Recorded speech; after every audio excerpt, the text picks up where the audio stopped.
Pour 2022, Paul Biya, expert en promesses, après avoir eu à dire que le Cameroun, en l'an 2000, ce sera santé pour tous. Bon, nous sommes en 2022. Attendons voir. Après avoir dit rigueur et moralisation, enfin, ça c'est au début de son mandat. Après avoir promis le TGV, le tramway, les grandes ambitions, les grandes réalisations, aujourd'hui, il promet à la jeunesse camerounaise 3 universités d'État.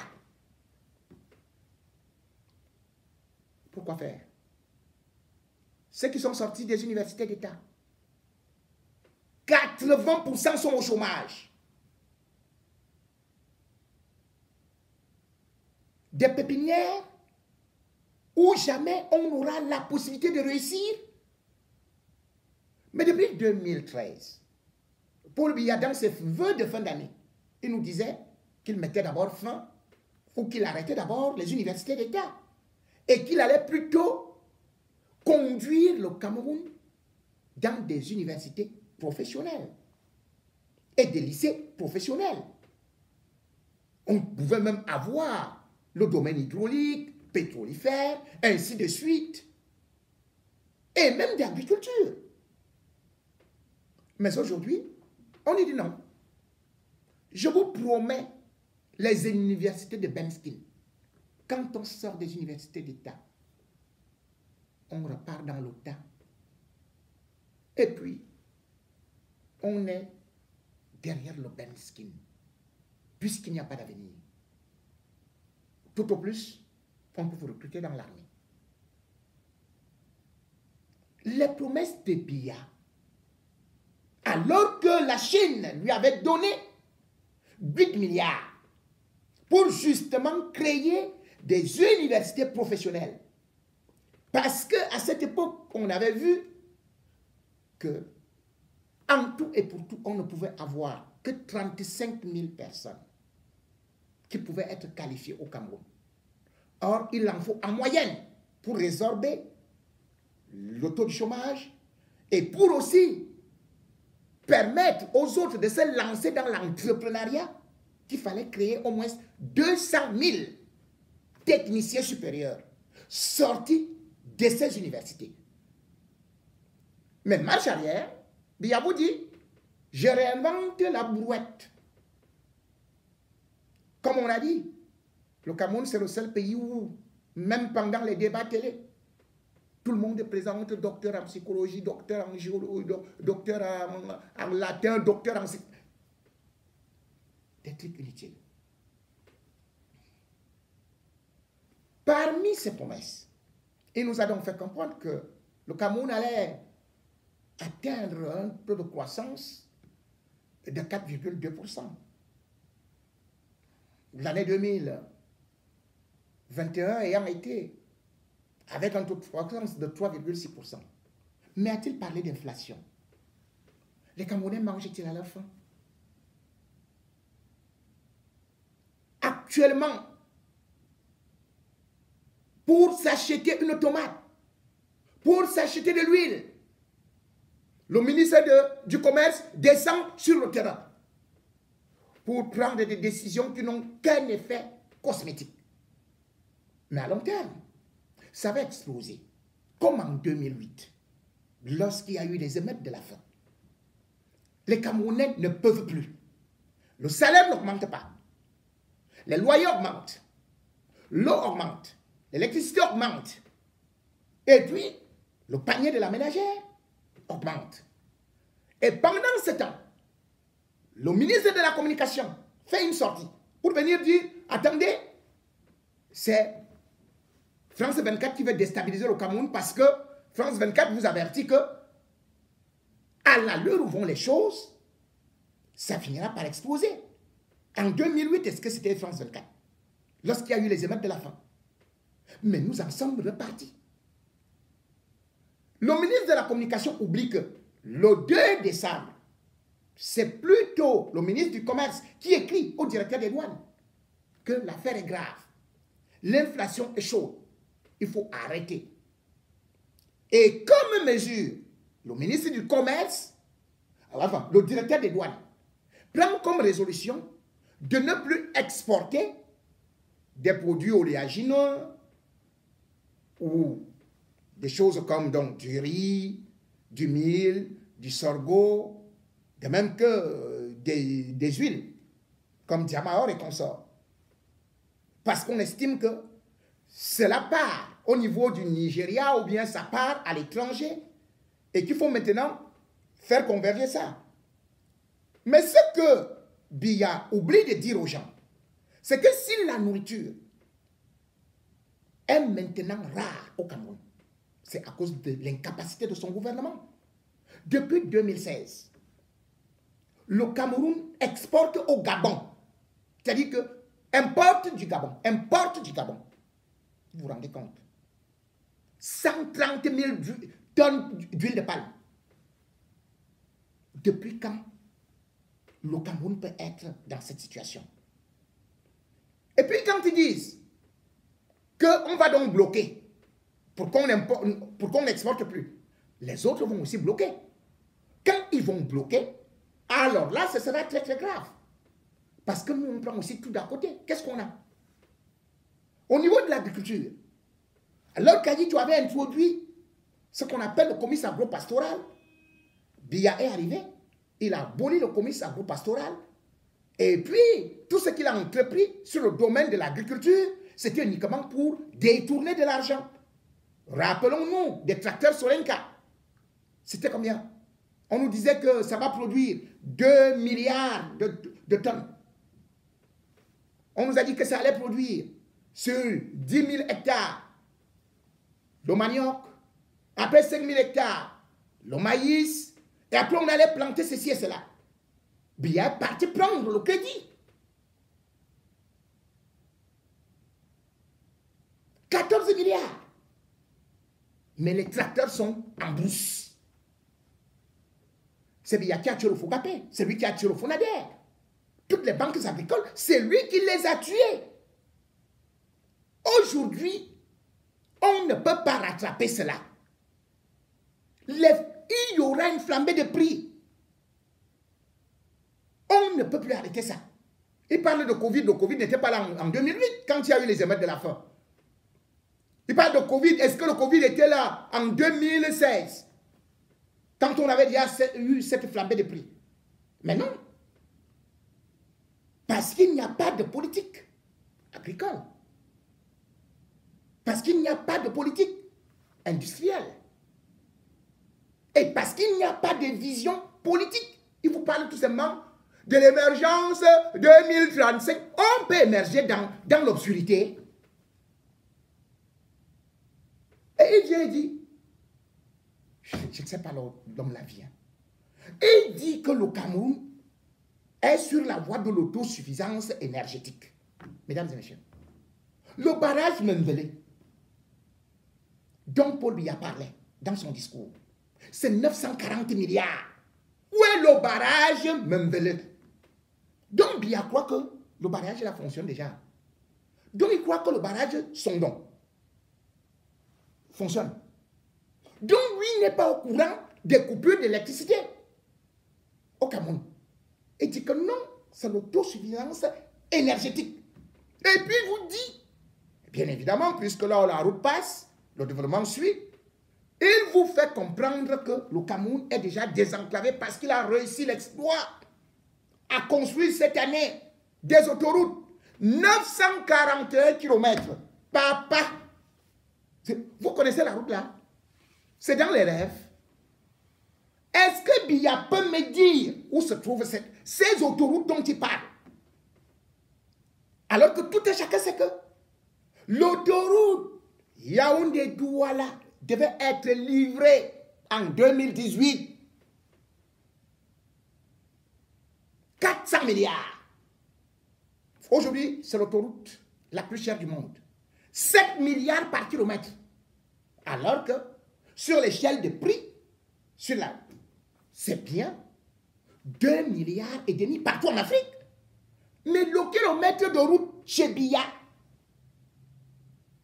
c'est 7 milliards. Une route de 196 km. Nous en sommes à peine à 40 km. Ça finira quand? Et il vous parle de l'autoroute Yaoundé-Simalène. Donc la petite portion là, qu'il ne parvient même pas à dégager, à finir. C'est ça qui fait 941 km. Ouais, bien. Ou bien son sosie, ou bien celui qui joue au théâtre là. Mais parfois même il faut dire des choses qui peuvent être gobées. Et non inventer quelque chose qui n'a rien à voir avec la réalité. Et si aujourd'hui, vous dites que vous n'allez pas faire exporter les produits, le problème est le suivant. Les agriculteurs, ils vont faire comment? Il n'y a pas de route. Par exemple, 80% du riz qui est produit au Cameroun, c'est dans le nord, l'extrême nord. Or, pour passer, quitter avec du riz du nord, de l'extrême nord, et venir à Yaoundé, comme je le disais dernièrement, rien qu'un Gaoundéré Yaoundé, ça fait 15 heures de route. Parce que c'est le vieux train qu'Aïdjo a laissé. Que nous continuons. Donc vous allez faire comment pour que la nourriture vienne du côté de Yaoundé ou du côté de Douala, alors que le Nigeria, lui, il est à côté. Alors que les autres pays sont frontaliers. Au Tchad et consorts. Non, c'est illogique. Ça veut dire qu'il ne comprend pas. S'il aurait conçu des routes, eh bien, et que ce serait praticable, eh bien, on pourrait comprendre cela. Mais Biya parle de la construction des routes. Est-ce que Biya peut nous dire là où est parti le projet des 14 péages? Pourquoi je lui pose cette question? Parce que c'est le 20 décembre 2020 que son ami, l'ami de son petit frère, le ministre des Travaux publics, Nganou Djoumessi, il faisait la première pause de ce qu'on appelle les 14 péages. C'était en Bankomo. Et la société qui a gagné ce marché, c'est Sotrazel. Sotrazel, c'est qui? Ça appartient à Pierre Meba. Pierre Meba, c'est qui? Le petit frère de Biya. Et vous connaissez combien le trajet, le projet a été évalué? On est parti s'endetter. Le projet était d'abord à 28 milliards. Ils sont allés avec ça jusqu'à 34 milliards 791 millions de francs CFA. Ils vous ont dit que vous aurez les péages. Parce que ça allait produire à l'État du Cameroun les recettes fiscales. Que Biya lui parle maintenant. Les recettes fiscales étaient évaluées pour la première année, c'est-à-dire que 2021. On a dit que ça allait produire en 2021 5 milliards 411 millions. Et que après, ça allait produire 48 milliards 950 millions. Mais dites-moi, vous avez vu ça dans la loi du projet de finances? Où sont les péages à Biya Bimondo, à Pierre Meba?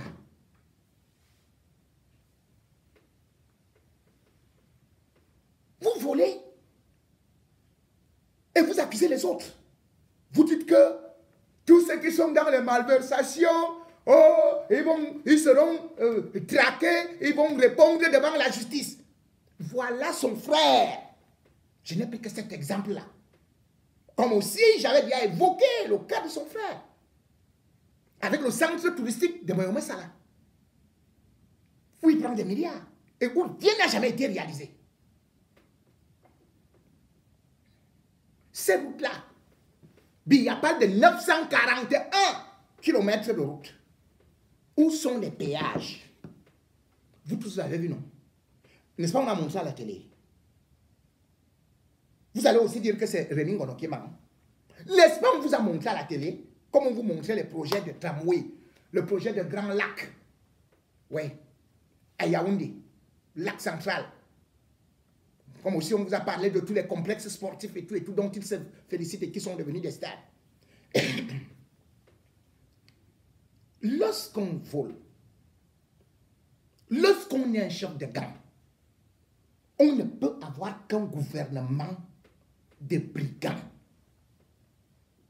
Biya ne peut pas dire qu'il ignore qu'il est un chef de gang. Biya ne peut pas dire qu'il est là pour la transparence. Il a parlé, comme je le disais en début, de rigueur et moralisation. C'est allé où? 3 fois champion du monde de la corruption. C'est quelle qualité de président ça? Et il va faire semblant que ce n'est pas lui. Mais Paul Biya, le premier bandit du Cameroun, n'oubliez pas que l'article 66 de la Constitution demande au chef d'État, à ses ministres, de déclarer les biens. Pourquoi Biya n'a pas déclaré ses biens? Il ne les déclare pas tout simplement parce que il en a trop, parce qu'il a trop volé. Les gens disent que ce sont les ministres de Biya qui volent. Mais Biya était un chef bandit, comme j'ai dit, avec ses frères et tout et tout. Je vous prends un exemple. Prenez l'interview de Robert Messi, ancien directeur général de la SCB, Société Camerounaise des Banques. Son interview est publiée en juin 1992 dans Jeune Afrique. Qu'est-ce qu'il dit? Il dit que en 88, entre 87 et 88, Paul Biya a fait voler à sa famille au moins 6 milliards dans la Société Camerounaise des Banques. Et il explique. Il dit que lui, étant DG, il avait reçu les instructions de la présidence de la République pour ouvrir 4 comptes. Le premier compte était Azé Ongono, Jérémy. Azé Ongono, Jérémy.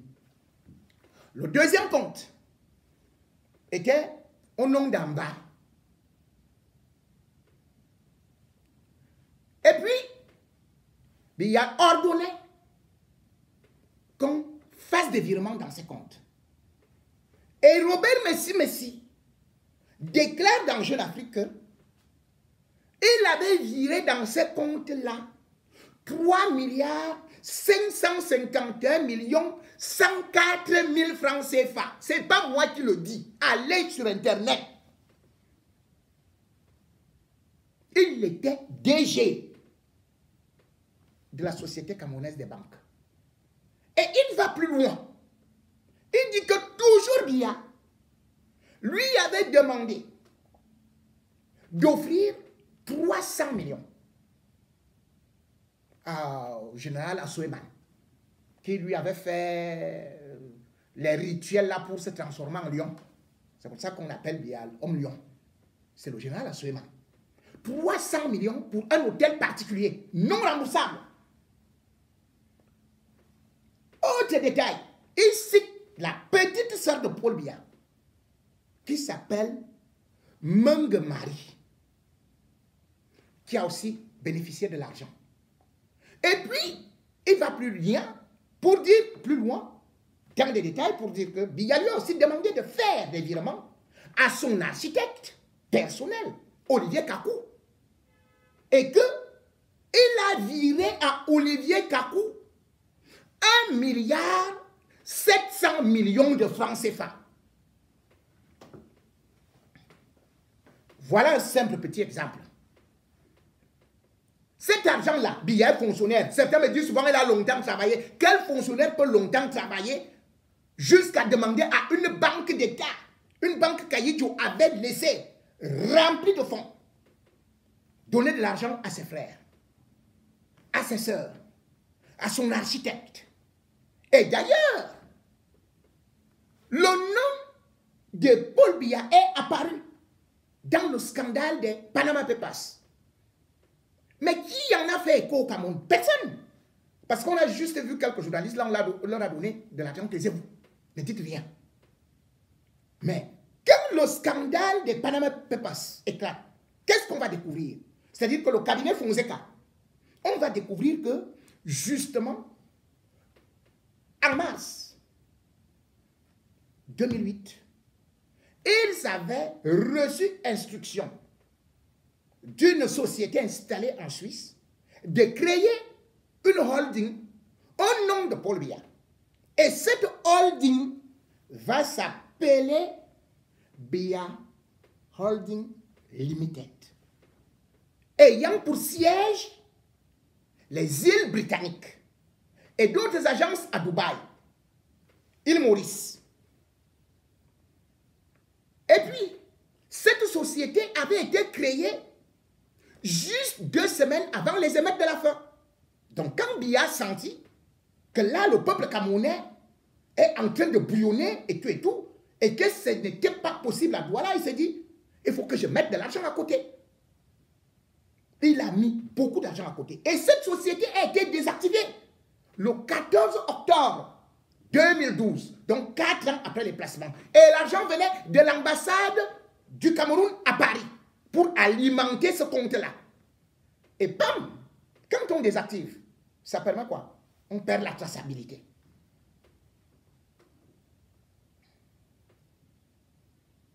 Voilà les choses de notre président ou de votre président, un chef de gang.